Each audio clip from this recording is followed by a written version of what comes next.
Good morning, ladies and gentlemen, and welcome to the fifth of our Regulatory Insights webinars of this year. Today's webinar is entitled 2021 in New Perspective. My name is Britt Vinicombe, and I'm a member of the Merchantech Capital team. Today, we'll be joined by Annelie de Bruyn, the General Manager of the JSE, who will be our guest speaker. We will also be joined by Sujal Roy, a member of the Merchantech Capital sponsor team, as well as Roxanne Kluter, a member of the Quorum, which is the governance division of Merchantech Capital. In terms of our agenda for today, Annelie will kick us off with the JSE's perspective on recent and future amendments to both the debt and equity JSE listings requirements. Sujal will then take us through the JSE's recent guidance on prohibited actions within a prohibited period in the event of a scheme of arrangement or offer, giving us a short overview of what you, the director of a listed entity, need to know. Lastly, Roxanne will take us through a discussion on the environmental, social, and governance movement, otherwise known as ESG. She will touch on the increasing importance for trust and transparency in the economy as well as business operations, touching on, in particular, the role that boards must play in order to ensure this. We hope that you find these presentations insightful, and so without any further ado, I'd like to hand over to Annelie. Thank you. Good morning, ladies and gentlemen. I'd like to talk about what happened in 2020, and then we're going to touch on what we plan for 2021. Now, obviously in 2020, COVID-19 happened, and shortly after the lockdown started, we started issuing a couple of guidance letters to issuers, and we ended up issuing about 23 guidance letters overall through the year, specifically on COVID-19 and certain aspects that we thought needed some attention from issuers.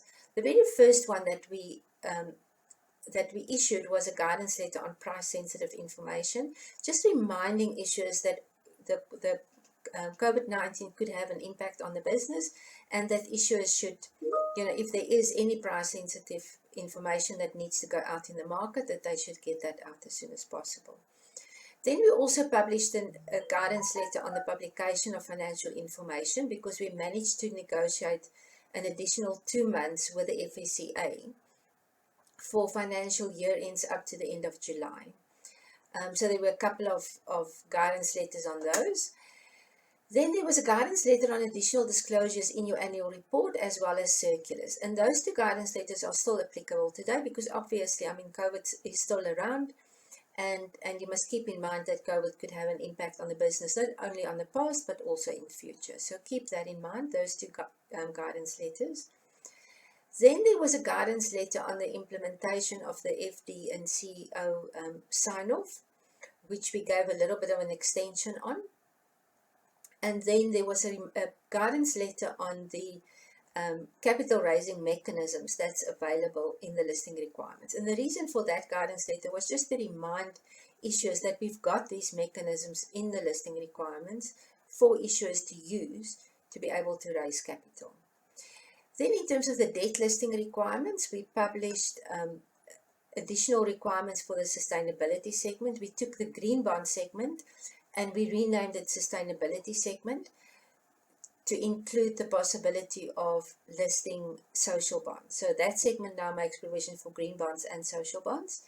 And then also in August 2020, we issued the big set of amendments on the debt listing requirements. So let's look at what those amendments entailed. We included the general principles into the debt listing requirements.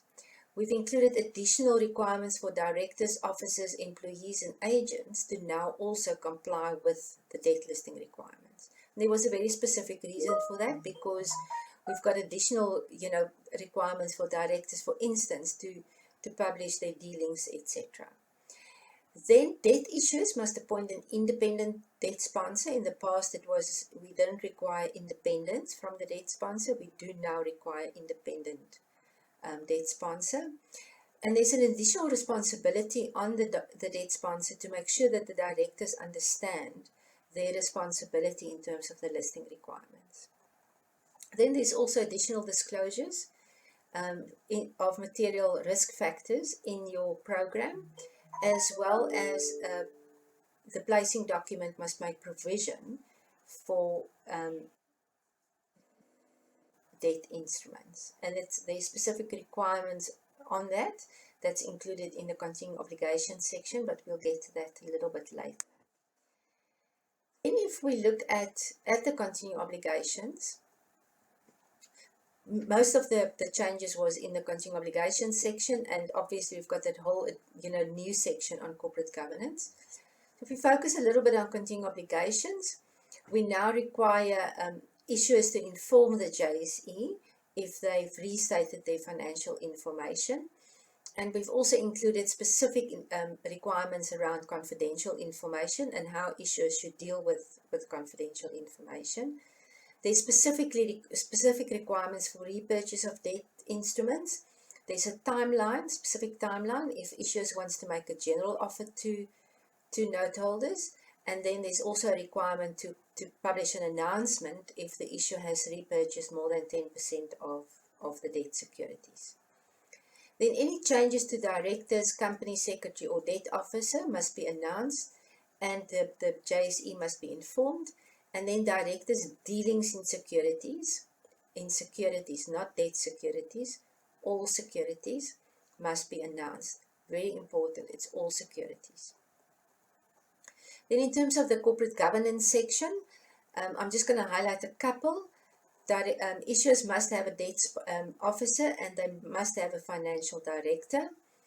There's various additional requirements for policies and registers, for SOEs and municipalities, specific requirements for them.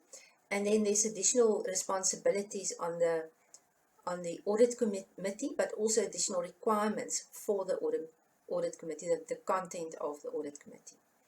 So keep that in mind.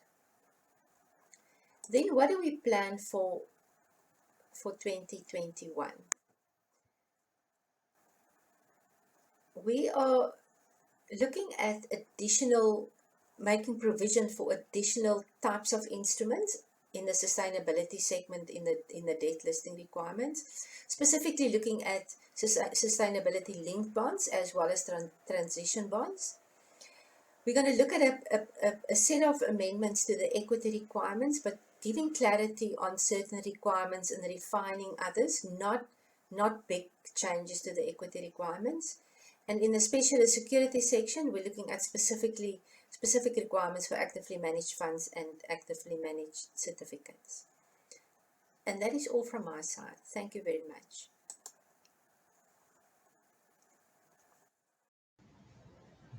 Thanks, Annalie. Good morning, everyone. My name is Sujal Roy, and I am a member of the Merchant Capital Sponsor Team. Towards the end of May this year, the JC issued a letter regarding shareholders' meetings and offers relating to the removal of listings.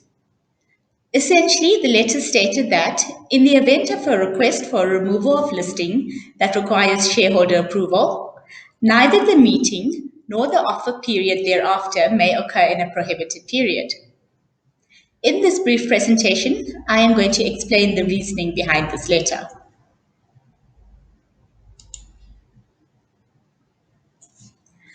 To understand the basis of these prohibitions, we need to consider Section 12.5 of the FMA, which essentially states that when a company requests a removal of its listing from the JSE, the company must provide reasons for this, and the removal of listing must be put to a vote for shareholder approval.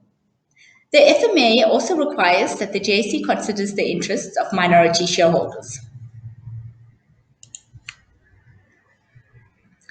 Section 12.5 of the FMA is currently encapsulated in Section 1 of the JSE listings requirements, which requires that the removal of a company's securities must be approved by shareholders in a manner specified by the JSE. Accordingly, a circular must be sent to shareholders, including the opinion of an independent expert on the fairness of the offer, and a notice of general meeting incorporating the relevant resolution for the removal of the listing. The JSE must also be satisfied that the interests of minority shareholders have been considered. For shareholders to vote on such significant corporate actions, like a proposed delisting, they should be provided with full information to decide whether to vote for or against the proposed resolution, and they should also be afforded advance and adequate opportunity to consider their vote. The JSE have mandated that the shareholder meeting to vote upon a proposed delisting cannot take place during a prohibited period. As you know, a closed period encompasses both a financial close period, which commences from an interim or year end and ends upon the first announcement of results, and a cautionary close period, being the period during which a company trades under cautionary. A prohibited period comprises a closed period and or any period in which there exists any matter which constitutes price-sensitive information in relation to the company's securities. This means that a company would need to release financial or other price-sensitive information to shareholders prior to a meeting to consider and vote upon a delisting. This allows shareholders time to consider the offer and all relevant financial or price-sensitive information in good time such that they are able to make an informed voting decision and ensures that their rights are not prejudiced by being in possession of incomplete information. As corporate advisor and transactional sponsor to two different companies, we have had the opportunity to test the JSE's stance for each company's delistings with regards to this determination, and the JSE are resolute in their view. To conclude, the three essential takeaways are that, notwithstanding the provisions of the Companies Act, companies should carefully plan their timetables together with their transactional sponsor should the decision to delist be considered, as the latest price sensitive or financial information, as the case may be, must be provided to shareholders when the notice of meeting is given. Secondly, a general meeting, so far as it relates to an offer, cannot occur in a prohibited period. And finally, the offer period pursuant to a removal of listing cannot occur in a prohibited period. That wraps up my presentation. Should you have any further queries, please do not hesitate to reach out to the Merchant Tech sponsor team. And without further ado, I hand over to Roxanne.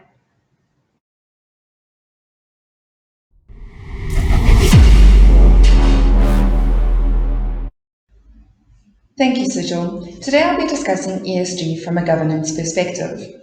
I'll be discussing ESG reporting, and the board's role regarding ESG. ESG is a hot topic for directors, CEOs, and senior managers of companies. How a company addresses ESG is important to investors who want their investments to reflect their values. ESG stands for environmental, social, and governance. Environmental factors consider how the company performs as a custodian of nature. For example, climate change, energy emissions, waste management, and resource depletion. The social aspect assesses how the company acts in relation to human and labour rights. This includes child labour, workplace safety, and if the company's partners live up to the same set of standards. Governance and business ethics include that a company's financial statements and the company as a whole must be transparent, that the company does not abuse its power or violate its legal or ethical concern. It is not how much a company makes, but rather how the company makes its money. Clearly communicating how your company's purpose is aligned to your ESG reporting is critical. Many governments and stock exchanges require businesses to provide some level of ESG reporting. South Africa is one of the only few emerging market economies that show a significant increase in ESG, and it's the only one in Africa. Companies listed on the JSE must integrate ESG reporting with their financial reporting, and if they do not do so, they have to explain why they're not complying. What is ESG reporting? ESG reporting is the disclosure of information relating to the company's impact and its added value in ESG. Just as a company would produce financial statements, ESG or sustainability reports provide a summary of disclosures which are supported by the assessment of the company's performance across these ESG factors. Some benefits of ESG reporting include increased understanding of risks and opportunities, streamlining processes, reducing cost and improving efficiency, avoiding being implicated in published ESG failures such as the Clicks or Tresemme debacle, allowing companies to prepare their performance internally and externally, mitigating negative impacts, improving reputation and brand loyalty, and enabling stakeholders to understand the company's true values. The board's role regarding ESG. Investors are continuing to expect more and more transparency from boards and how they oversee particular topics, and ESG is of no exception. Boards can find a number of ways to provide shareholders or investors with the information that they need. Because ESG should align with the company's strategy, the board will need to understand ESG risks and how these risks are being mitigated. Boards need to consider, amongst others, the interests of investors, employees, customers, communities, and the economy when they make their decisions about incorporating changes that focus on ESG. Strategic planning meetings must focus a part of the board's time on ESG and how they can best oversee it. It is critical for boards to assess the impact of ESG as it affects the company's relationship with investors, stakeholders, and the public. In addition, can have a substantial impact on the reputation of a company. Addressing ESG issues may require boards to develop new processes and policies, and the board's efforts must also extend to implementing changes and overseeing these changes. Some companies may delegate ESG issues to a committee. Other boards may prefer to keep the ESG reviews at a board level. Either way, boards must be vigilant regarding ESG matters that pose a material risk to the company. Additional training on ESG matters will improve the board's understanding of its duties, assist the board in determining the risks and opportunities of ESG, as well as assist the board in determining what information may be relayed to key stakeholders. In summary, boards will have to see strategy, ESG focus points, risk assessment, and reporting. In conclusion, boards can no longer deny the importance of ESG issues. Sustainable business practices are increasingly being tied to positive company performance and reputation. Boards will need to be proactive in defining ESG, integrating ESG into the company strategy, providing ESG oversight, and understanding stakeholder expectations. Thank you for joining us. We hope that you have found the webinar to be of value to you and your business. For any further queries you may have, please contact us on the email address shown on the screen. Please keep an eye on your inbox for further invitations to our next webinar. We look forward to seeing you. Thank you.